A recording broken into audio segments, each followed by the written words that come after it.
wabarakatuh. Pada kesempatan kali ini saya Muhammad Hakyas akan memaparkan materi terkait teknik pengendalian mutu. Jika produk ataupun jasa yang dihasilkan oleh institusi pendidikan belum mencapai standar yang diharapkan, maka perlu dicari sumber masalahnya, yang selanjutnya dibuat rencana baru untuk mencapai mutu yang diharapkan. Dalam hal tersebut ini sangat penting untuk mengidentifikasi sumber masalah. Jadi semakin tepat mengidentifikasi sumber masalah, kita juga akan semakin mudah untuk merumuskan rancangan program peningkatan mutu yang diharapkan. Adapun sumber masalah ini dapat dilacak melalui analisis data atau informasi yang dikumpulkan. Untuk itu sangat perlu mencatat data dan mengarsipkannya dengan baik sebagai dasar menelusuri sumber masalah. Prinsip mengidentifikasi sumber masalah ini berdasar data dengan konsep dasar pengendalian mutu, yaitu bertindak dan mengambil keputusan berdasarkan fakta dan data. Ini sejalan dengan anjuran yang dikatakan Deming, yakni do what you read and what you do, juga selanjutnya speak with data. Untuk itu institusi pendidikan perlu mempunyai data yang lengkap, mutakhir, dapat dipercaya, dan kompatibel untuk beberapa masalah.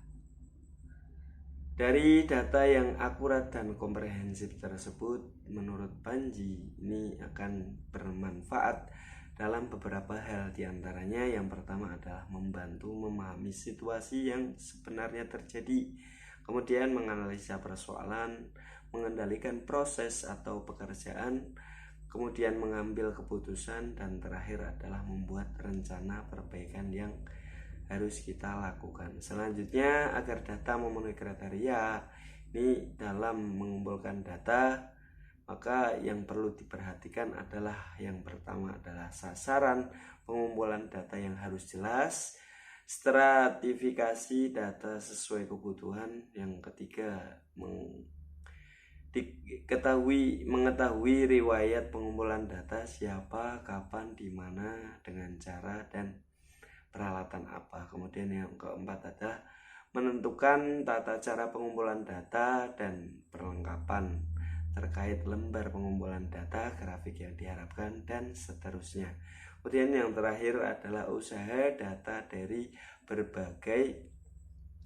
data yang berasal dari berbagai sumber yang mungkin dan mudah untuk diperoleh. Dalam manajemen mutu ini ada beberapa teknik yang umumnya digunakan untuk mengidentifikasi sumber dan memecahkan masalah. Ini diantaranya adalah sumbang saran atau yang sering kita sebut dengan brainstorming. Kemudian ada diagram afinitas, diagram sebab akibat atau biasa disebut dengan fishbone. Kemudian ada diagram Pareto, kemudian ada diagram arus, Volckart. Kemudian yang keenam ada diagram medan gaya, diagram pohon, kemudian pembandingan atau patok duga. Yang sembilan adalah rumah mutu dan teknik-teknik lain yang dapat kita gunakan. Ini yang pertama adalah teknik sumbang saran. Kita akan membahasnya. Jadi istilah lain sumbang saran antara lain adalah curah pendapat, urun rembuk, curah pikir, ataupun yang biasa disebut dengan diskusi. Adapun kegunaan dari teknik brainstorming atau sumbang saran ini adalah yang pertama, mengumpulkan sebanyak-banyaknya pendapat dari anggota tim tentang satu masalah sehingga diidentifikasi, atau sejumlah penyebab masalah ini dapat diidentifikasi melalui beberapa orang tadi, melalui grup yang sudah dibentuk atau anggota diskusi yang sudah hadir. Hasil ini nantinya ini juga perlu ditindaklanjuti dengan teknik-teknik lain seperti halnya teknik affinity dan atau teknik Pareto.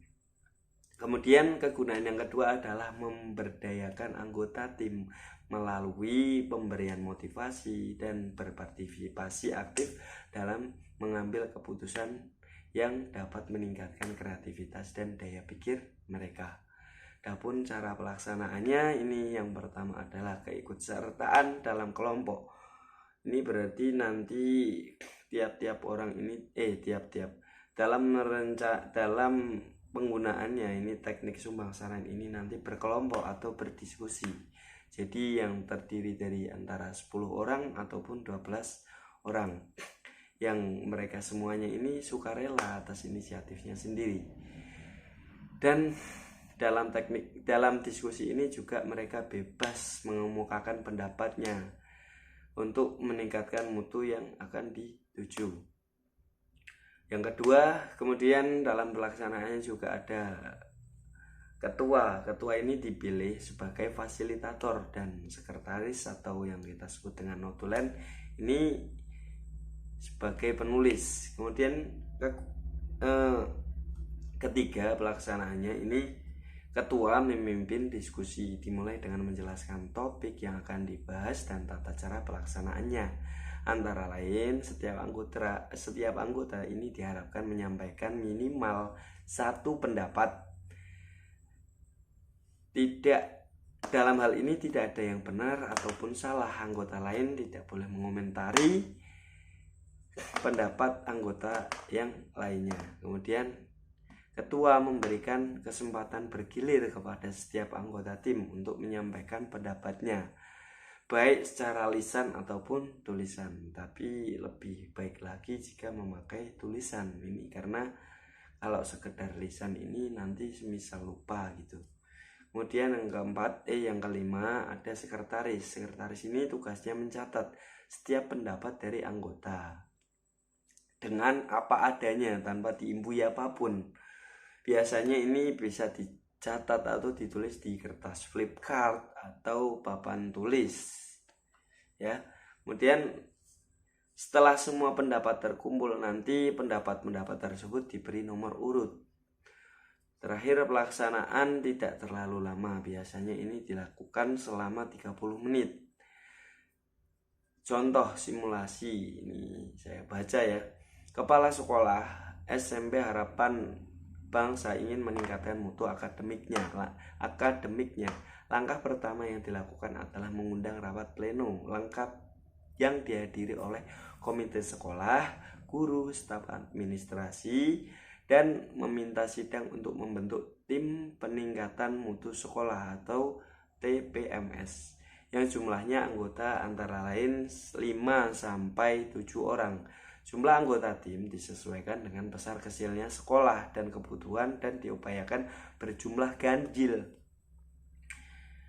Dan dipilih ketua serta sekretaris. Selanjutnya tim mengadakan rapat anggota ditambah wakil sekolah dan komite sehingga mereka berjumlah menjadi 10 sampai 12 orang.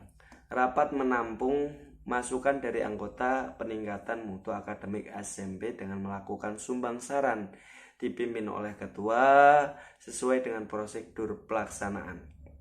Setiap tim ini mengidentifikasi masalah yang ada dan menyampaikannya. Dapat lebih dari satu masalah tadi, jadi satu itu patokannya minimal. Kemudian secara lisan ataupun tertulis, sekretaris mencatat atau menayangkan semua saran-saran di papan tulis atau LCD proyektor.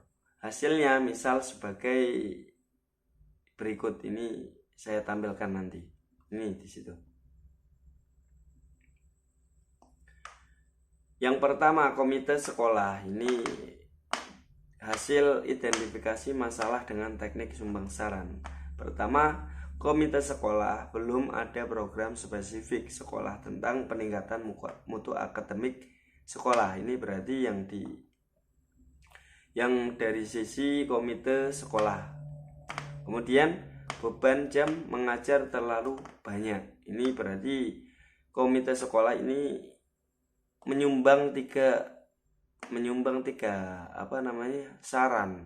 Yang pertama, belum ada program spesifik sekolah tentang peningkatan mutu akademik sekolah. Yang kedua ada beban jam guru terlalu banyak. Kemudian beberapa guru mengajar di sekolah lain. Kemudian ini apa yang dicatat oleh wakil guru. Kemudian dari guru satu ini juga ada ketidakadilan pembagian beban jam mengajar. Kemudian jumlah siswa per kelas melebihi 30 kelas. Buku pegangan guru belum datang, jumlah buku di perpustakaan belum memadai, dan seterusnya. Ini bisa dibaca.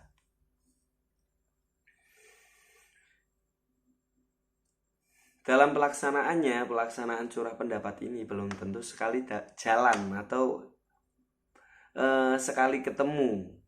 Ini juga dapat berlangsung beberapa kali tergantung besar kecilnya masalah yang dihadapi oleh instansi tersebut. Dari simulasi yang ada di sini, selanjutnya diinventarisir, kemudian dikelompokkan. Permasalahan-permasalahan ini dapat dikelompokkan sebagai berikut. Ditulis ulang. Dari tadi yang pendapatnya wakil komite sekolah ini terus sampai wakil staf administrasi, ini ditulis semua urut. Jadi teknik sumbangsaran itu cukup seperti itu, cuma seperti itu. Selanjutnya ini dapat dilanjut dari teknik sumbangsaran ini dapat dilanjutkan lagi jadi diagram afinitas. Diagram afinitas ini adalah diagram jaring afinitas atau affinity network, diagram kemiripan. Ini gunanya untuk apa? Gunanya untuk menyederhanakan masalah-masalah tadi yang jumlahnya ada 19. Nanti ini dikelompokkan sesuai dengan kemiripan-kemiripan masalah. Contoh ya. Contohnya ini adalah kelompok manajemen. Ini berarti belum adanya program spesifik sekolah tentang peningkatan mutu akademik. Kemudian kerjasama dengan pemangku kepentingan belum ada.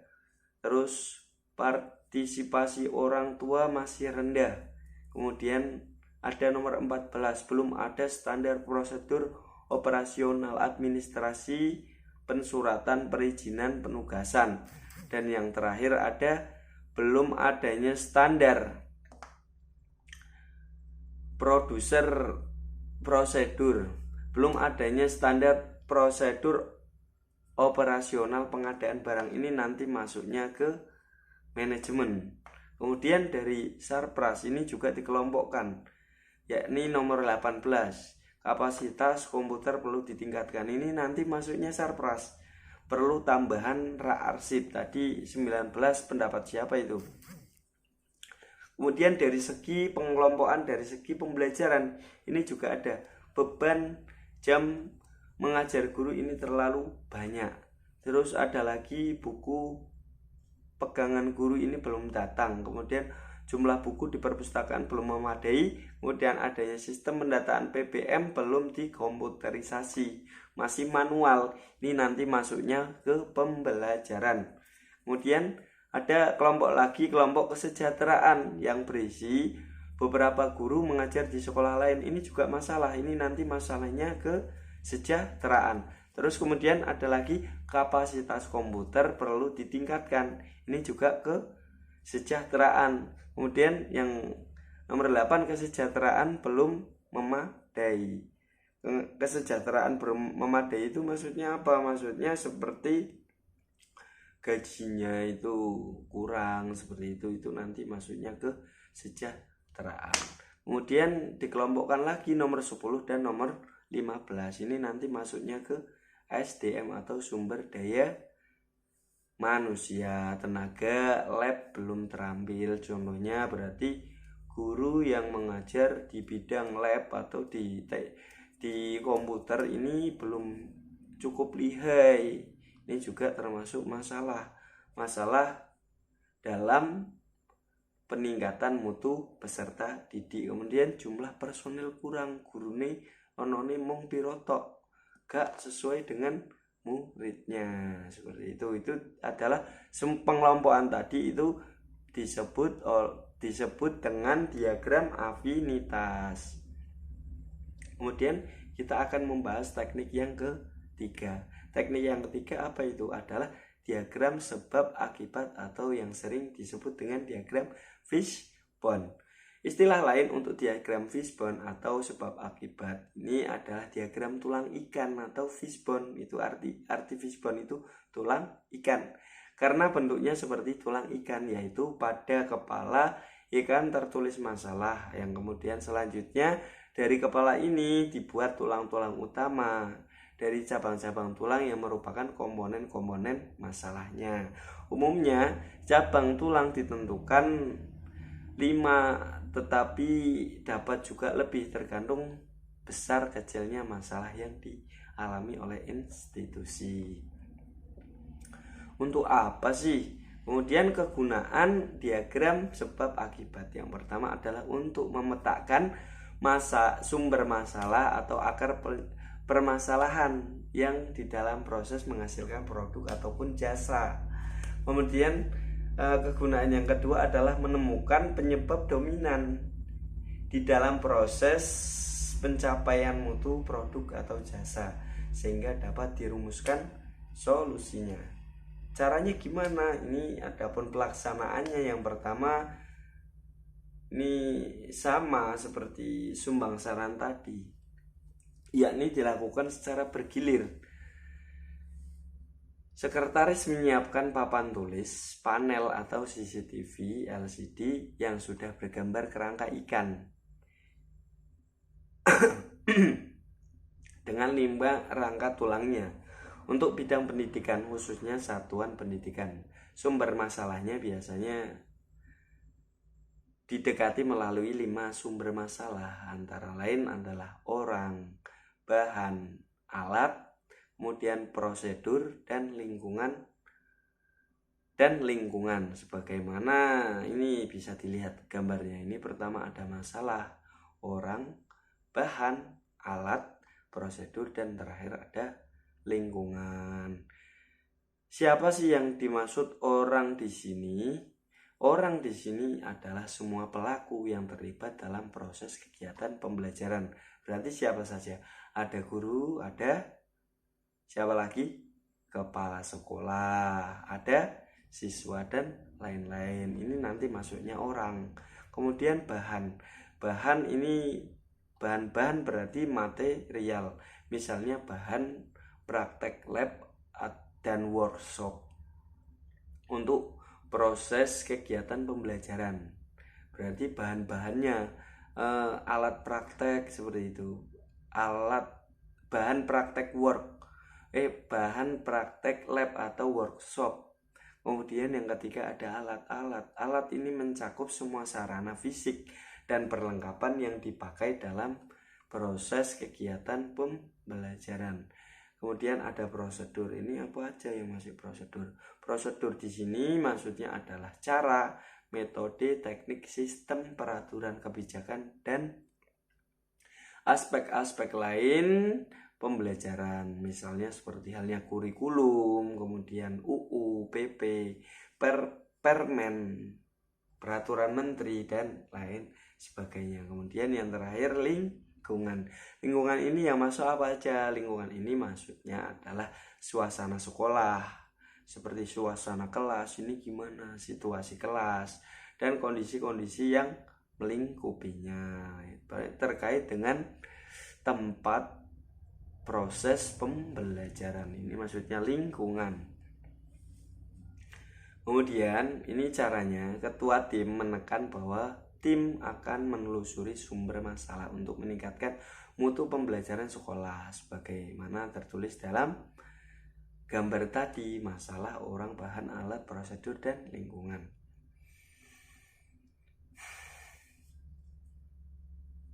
Selanjutnya, ketua tim meminta setiap anggota fokus pada satu persatu masalah atau cabang yang dimulai dari yang pertama adalah orang. Nanti ditelusuri sumber masalahnya seperti halnya siapa untuk meningkatkan mutu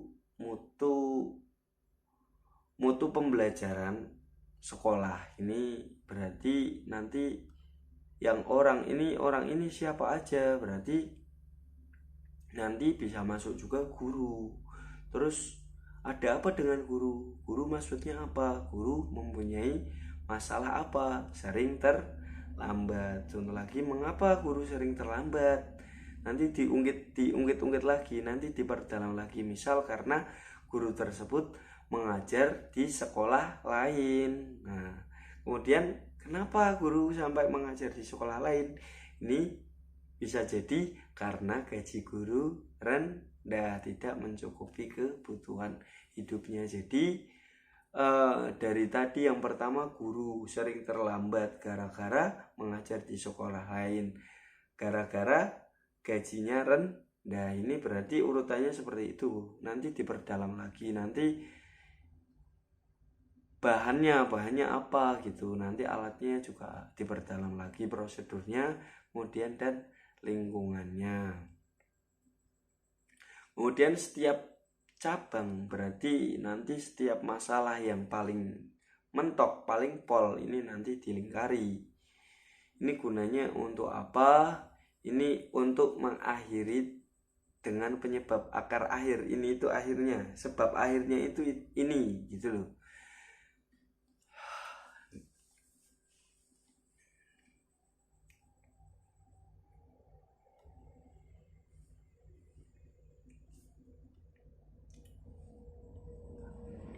Kemudian teknik yang keempat. Teknik yang keempat adalah teknik Pareto. Kenapa disebut teknik Pareto? Ini karena ditemukan oleh ahli ekonomi Italia yang bernama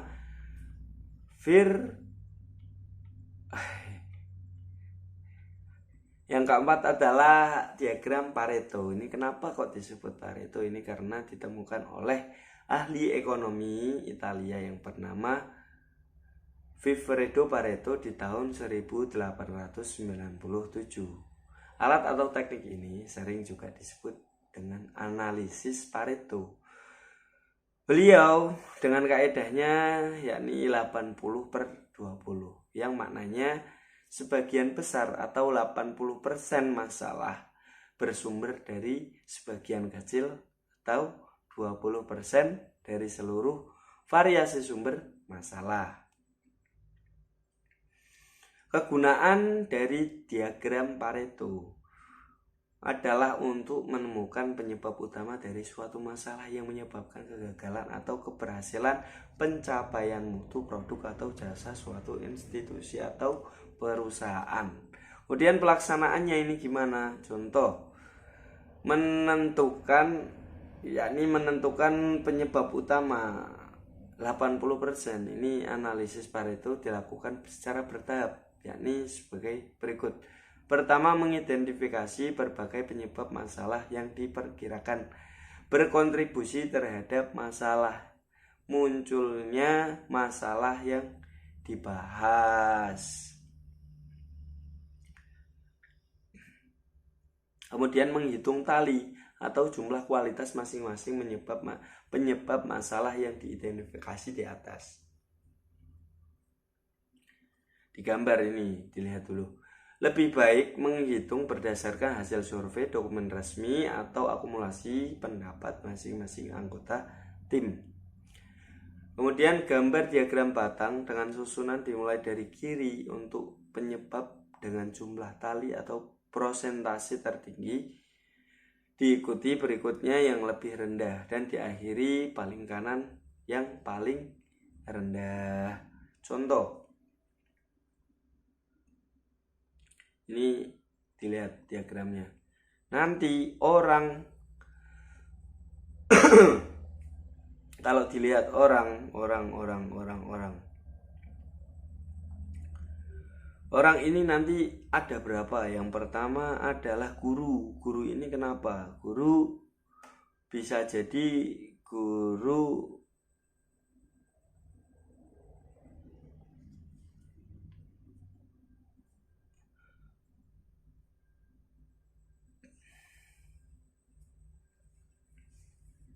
Yang pertama adalah orang. Orang ini mencakup guru, pegawai, dan siswa. Guru ini nanti dalam orang ini nanti dihitung saat ada 1, 2, 3, 4, 5, 6, 7, 8, 9, 10. Berarti nanti dimasukkan frekuensi 10 masuk. Kemudian ada bahan kita lihat lagi. Bahan ini cukup ada 2, yakni bahan praktik terbatas, dana terbatas. Ini berarti nanti adanya 2. Kita tulis 2. Kemudian alat ini ada berapa? Alat LCD terbatas, tidak prioritas. Maksudnya satu sekolah itu hanya terbatas beberapa LCD. Ini berarti nanti dalam alat ini dituliskan 2. Ditulis 2. Prosedur. Kita lihat lagi diagramnya. Prosedur. Ini ada berapa aja? Dalam prosedur ini bisa jadi RPP baru. Nanti silabus juga baru. Silabus baru, kurikulum baru. Ini nanti perlu adanya pelatihan. Kemudian prosedur lagi apa? Kebijakan kepala sekolah baru. Jadi kepala sekolah baru itu membuat kebijakan baru. Ini kan harusnya ada penyesuaian kebijakan lama dan kebijakan baru. Ini nanti dihitung dari prosedur. Ada 1, 2, 3, 4, 5, 6, 7, 8. Nanti di prosedur ditulis 8. Kemudian lingkungan yang terakhir. Lingkungan ini apa aja? Kondisi kelas panas. Jadi dari kondisi kelas yang panas ini disebabkan oleh apa? Tidak adanya pohon yang rindang. Jadi tidak adanya pergerakan angin. Jadi dalam lingkungan ini nanti ada 3 batang. 1, 2, 3 nanti di diagram Pareto ini nanti ditulis 3. Seperti itu. Nanti dari kesemuanya ini dijumlahkan. Jumlahnya ada 25. Kalau dipersenkan berarti 25 biar 100% berarti dikali 4. Berarti semuanya dikali 4. Dikali 4 seperti itu. Dari tabel di atas ini presentasi kumulatif 80%. Penyebab utama dari rendahnya mutu pembelajaran adalah orang, prosedur, dan lingkungan. Ini poinnya 84%. Dari ketiga penyebab masalah ini, orang adalah yang tertinggi, yakni mencapai 40%. Berarti dari orang, prosedur, dan lingkungan ini 84%. Yang tertinggi adalah orang. Dan akar penyebab utama adalah sehingga penyebab utama inilah yang pertama kali harus diatasi. Setelah itu baru prosedur dan selanjutnya adalah lingkungan. Penyebab masalah orang, akar penyebab untuk guru, pegawai, dan siswa masing-masing adalah review regulasi, jatah jumlah pegawai terbatas, dan pelatihan AMT. Masing-masing akar masalah perlu diatasi dengan merancang program kerja dan mestinya masuk dalam rencana pengembangan sekolah atau RPS. Kemudian yang kelima ada diagram arus atau yang biasa disebut flow chart. Diagram arus ini juga disebut dengan diagram alur, diagram alir, flow chart, dan input output chart. Kegunaan diagram arus ini yang pertama adalah menggambarkan tahap-tahap suatu proses produksi atau jasa, kemudian memperbaiki proses atau tahap 2 suatu jasa atau produk. Yang ketiga adalah menemukan menemukan pada tahapan mana masalah atau kegagalan terjadi dalam proses produksi atau jasa sehingga dapat dirumuskan solusinya. Ini pelaksanaannya gimana? Pertama adalah mengidentifikasi dan menyusun tahapan suatu proses produksi atau jasa. Kemudian masing-masing 2 tahap menjadi prasyarat tahap berikutnya. Kemudian yang ketiga adalah gambarkan masing-masing tahapan proses produksi atau jasa dengan simbol atau makna secara detail dan rinci. Contohnya sebagai berikut. Ini pertama ada gambar terminal atau pemberhentian menunjukkan awal atau akhir dari aliran proses. Biasanya diberi kata start, end, mulai, ataupun tulisan selesai. Kemudian proses, manual operasi dan manual input. Ini gambarnya persegi panjang. Untuk menunjukkan sebuah proses atau operasi digunakan persegi panjang. Teks dalam simbol proses ini harus menggunakan kata kerja seperti halnya mengambil data, memeriksa isian formulir, atau yang lainnya. Dalam deskripsi yang jelas dan singkat. Kemudian ada gambar lagi, ini apa ini? Gambar lagi seperti itu. Untuk proses atau operasi yang dilakukan secara manual, melibatkan dalam kurung atau tidak melibatkan komputer. Dalam diagram alir digambarkan dengan trapesium, gambar trapesium. Kita dapat menggunakannya untuk menggambarkan proses seperti mengisi formulir atau memeriksa dokumen. Kemudian untuk proses yang melibatkan manusia dan komputer, ini seperti memasukkan data dalam komputer. Ini untuk proses memasukkan input ke dalam sistem seperti gambar diagram alir yang disebut manual input. Kemudian dari data dapat menjadi input suatu proses atau merupakan outputnya. Dalam diagram alir, data dimodelkan dengan simbol jejer genjang atau juga disebut dengan input-output. Kemudian keputusan digunakan untuk melambangkan pengambilan keputusan bagaimana alur dalam diagram alir berjalan. Selanjutnya berdasarkan kriteria atau pertanyaan tertentu. Kemudian pertanyaan yang digunakan biasanya pertanyaan dan jawaban ya yang berupa ya ataupun tidak. Kemudian ada lagi penyimpanan data atau storage data.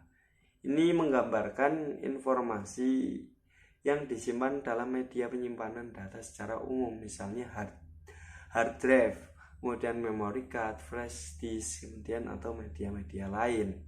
Digunakan simbol segi empat dengan sisi tegaknya melengkung kiri ke kiri. Kemudian ada pangkalan data atau database. Silinder merupakan simbol yang digunakan untuk basis data. Anda juga dapat menggunakan simbol silinder untuk data di database dan data dalam komputer. Dapat menggunakan storage data. Yang terakhir ini ada gambar segi. Ada persegi panjang yang di tengahnya masih ada perseginya lagi. Ini nanti disebut proses di tempat lain atau pre-defined proses, yaitu proses yang telah kita jelaskan lebih rinci dalam diagram alir tersendiri. Ini memungkinkan kita untuk menampilkan diagram alir sesuai dengan tingkat detail yang kita inginkan. Misalnya untuk tingkat manajer pada organisasi, kadang hanya perlu gambaran prosedur secara umum, tidak dalam detail teknis. Ini dilambangkan dengan segi empat yang garis ganda pada sisi tegaknya, berarti segi empat gitu. Nanti akan saya tampilkan di gambar. Kemudian simulasi 1, contoh pendaftaran anggota. Ini bisa dilihat dari yang mulai. Ini pertama berarti mulai, kemudian melengkapi isi formulir pendaftaran, kemudian formulir pendaftaran kartu anggota. Ini nanti masuknya pendaftaran. Kemudian petugas, ini tugasnya apa? Ini mengantri formulir pendaftaran. Kemudian sistem informasi perpus, ini bisa dibaca langsung. Terus ini juga ada simulasi kedua, pengajaran praktek di bengkel atau workshop. Yang pertama adalah lingkungan, kemudian ke bahan, terus ke gambar, diagram itu pembelajaran, kemudian mulai penyimpanan teori pendukung, demonstrasi contoh guru, konsolidasi, uji praktek, sampel siswa tidak berhasil, praktek siswa. Kemudian dari tidak berhasil nanti diulang lagi ke uji praktek sampel siswa lagi hingga sampai berhasil. Kemudian praktik siswa, ke bawah ada evaluasi hasil praktek. Kemudian yang keenam ada diagram medan gaya.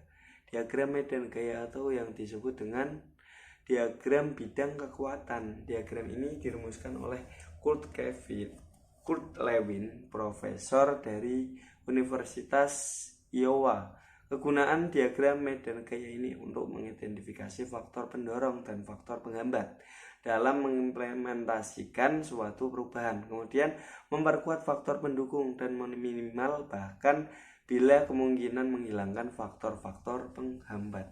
Pelaksanaannya seperti apa? Yang pertama adalah presentasi dengan jelas di forum tentang ide, manfaat, dan cara pelaksanaan dari suatu kebijakan yang membawa perubahan. Kemudian langkah selanjutnya lakukan diskusi dan lanjutkan dengan teknik sumbang saran. Ada ketua dan ada sekretaris. Dan identifikasi faktor pendorong atau penghambat suatu kebijakan. Tulis semua faktor pendorong dan penghambat oleh sekretaris tugasnya menuliskan semua faktor pendorong dan penghambat. Kemudian selanjutnya beri nilai prioritas untuk tiap faktor. Misalnya ada 5 faktor, masing-masing faktor ada 1 atau 6 faktor, maka nilai masing-masing 1 sampai dengan 6, begitu seterusnya. 1, 2, 3, 4, 5, 6. Ini paling besar mana, berarti kasih 6 dulu. Terus selanjutnya 5, 4, 3, 2, 1. Dari yang kira-kira harus dibahas terlebih dahulu. Tuliskan rekomendasi untuk memperkuat faktor pendorong dan menekan untuk menghilangkan faktor penghambat. Contoh simulasi kebijakan penerapan MMT di suatu instansi modifikasi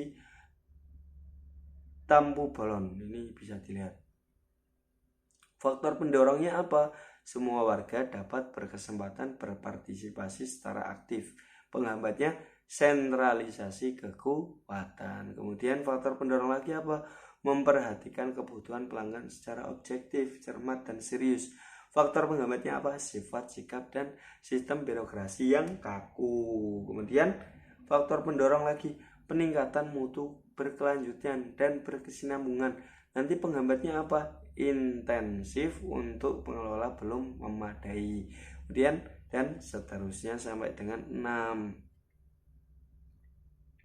Kemudian yang ketujuh ada diagram pohon atau disebut juga pohon ini karena diagram hasil analisis ini menyerupai pohon yang berdahan dan beranting banyak.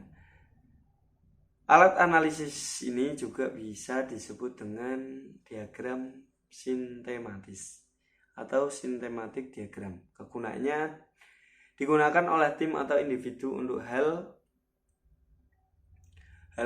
terkait menggambarkan hierarki kegiatan yang sistematis dalam kegiatan produksi atau jasa, kemudian meningkatkan kemampuan berpikir yang sistematis untuk dapat melaksanakan tugas-tugas harian, peningkatan mutu produk atau jasa yang baik. Pelaksanaannya yang pertama adalah menentukan tujuan pokok kegiatan, kemudian ada menguraikan tujuan pokok menjadi kegiatan-kegiatan yang hierarkis secara rinci dan spesifik. Yang ketiga adalah menuangkan hierarki kegiatan tersebut dalam diagram pohon. Contoh ilustrasinya ini sebagai berikut. Setelah curah pendapat tim peningkatan mutu sekolah TPMS merumuskan 3 kegiatan umum yang direkomendasikan untuk meningkatkan mutu pembelajaran sekolah, yaitu pemberdayaan SDM, peningkatan sarpras, dan peningkatan hubungan dunia usaha industri DU atau DI. Masing-masing kegiatan utama tersebut dirinci subbab berikut. Contoh, kegiatan pemberdayaan SDM mencakup peningkatan mutu diklat dalam jabatan. Kemudian ada lagi peningkatan kesejahteraan. Kemudian yang kedua peningkatan sarana prasarana, ini tadi mencakup peningkatan kelengkapan perpustakaan, nanti dilengkapi lagi. Kemudian peningkatan kelengkapan lab dan bengkel.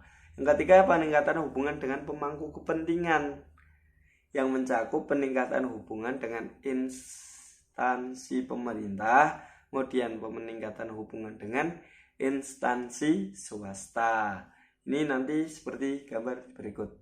Ini nanti dari peningkatan mutu pembelajaran ini dibagi 3, peningkatan SDM, peningkatan saraf pembelajaran, peningkatan hubungan dengan pemangku kepentingan.